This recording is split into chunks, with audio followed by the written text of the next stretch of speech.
বাংলার ভোট মিটতেই জামিন আইপ্যাক ডিরেক্টরের। আর্থিক দুর্নীতি মামলায় জামিন মঞ্জুর দীনেশ চান্ডিলের।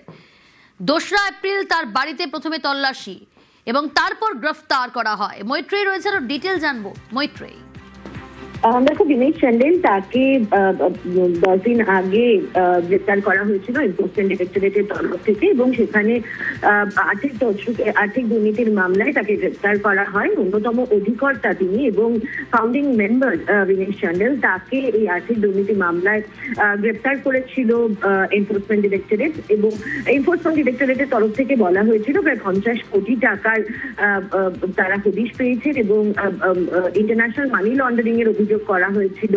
এবং তখন দেখা গিয়েছিল রাতারাতি প্রায় মাঝরাতে পাটিয়ালা হাউস কোর্টের বিচারকের বাড়িতে নিয়ে গিয়ে তাকে তার ইডি কাস্টাডি নিয়েছিল এনফোর্সমেন্ট ডিরেক্টরেট। কিন্তু বাংলার ভোট মিটতেই সেই দীনেশ চান্ডিলের জামিন মঞ্জুর হয়েছে। আজকে এনফোর্সমেন্ট ডিরেক্টরেটের তরফ থেকে তার জামিনের বিরোধিতা করা হয়নি এবং দীনেশ চান্ডিলকে জামিন মঞ্জুর করেছে দিল্লির আদালত। বেশ।